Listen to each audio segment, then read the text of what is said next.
নবী পাককে মিলিয়ে আমাদের ঘরে ধন্য করেছে। তিনি যখন এসেছেন এই পৃথিবীর জমিনটা অন্ধকার ছিল, ছেলেরা মায়েদের ঘরে হত্যা করত। আল্লাহ নবী এসে তাদেরকে শিক্ষা দিলেন, আল জান্নাতু তাহতা আকদামুল উম্মাহাত, এই ছেলেরা তোমাদের জান্নাত হলো তোমাদের মায়ের পায়ের তলাতে। জোরে বলুন সুবহানাল্লাহ। আজ সেই নবীকে যারা মানে তারা মাকে আজও ভালোবাসে, খেদমত করে, মায়ের মোহাব্বত করে, মাকে সম্মান করে।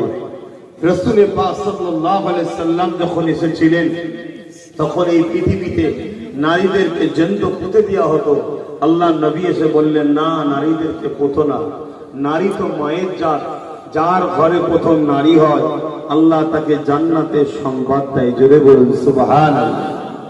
সেই নবী পাক সাল্লাল্লাহু আলাইহি সাল্লাম আমাদেরকে প্রকৃত মানুষ হবার শিক্ষা ট্রেনিং দিয়ে গেছেন এবং মাত্র 23 বছরে তামাম পৃথিবীর বুকে আল্লাহ নবী সাম্যের বাণী, শান্তির বাণী, ইনসাফের বাণী, ইনসানিয়াতের বাণী, ন্যায়ের বাণী আল্লাহ নবী প্রতিষ্ঠিত করে গেছে। জোরে বলুন সুবহানাল্লাহ।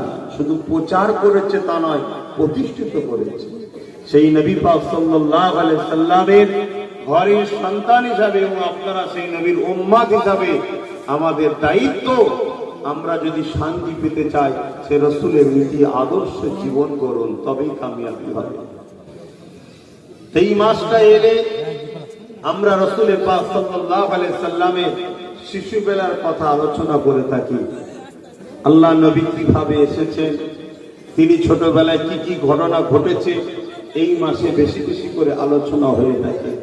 আমি একেবারে সংক্ষেপ সময় আমার রাসূল পাক সাল্লাল্লাহু আলাইহি সাল্লামের কয়েকটা ছোটবেলার কথা আপনাদের কাছে একটু বলবো। আপনাদের ধৈর্য ধরে শোনার মন মানসিকতা আছে তো নাকি? কেন আপনাদের দেখে আমার নিজেকে কষ্ট লাগছে। এক তো কাদা ভিজেছেন আপনি, আবার দাঁড়িয়ে আছেন, বসারও সুযোগ পাচ্ছেন না। আল্লাহ যেন আপনাদের ঘরে আরশে আজিমের ছায় ময়দানে মাহশরে বসার ব্যবস্থা করে দেয়। বলুন আল্লাহুম্মা আমিন।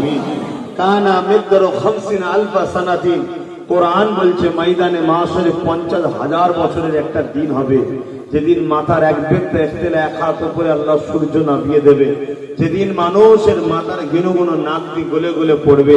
ওই কঠিন দিনে আমিনার লালের এই মাহফিলকে সম্মান করার দরুন আল্লাহ যেন আপনাদের ঘরে আরশে আজিমের ছায়াতে বসতে দেয়। বলুন আল্লাহুম্মা আমিন। আল্লাহ নবী যখন দুনিয়ায় আসবেন, আমার নবী আসার আগে একটা নবী এসেছিলেন, হযরতে নবী ঈসা আলাইহিস সালাম। আমার নবী পাকের আলোচনা সমস্ত নবীরা করেছে। বলুন সুবহানাল্লাহ।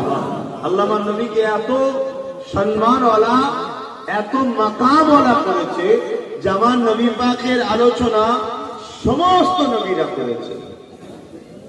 কিতাবের মধ্যে আছে আব্বাজান হযরতে আদম আলাইহিস সালাম, প্রত্যেকটা মানুষের আব্বা, সে মুসলমান হোক আর অমুসলিম হোক, সবার আব্বা হলো হযরতে বলুন আদম।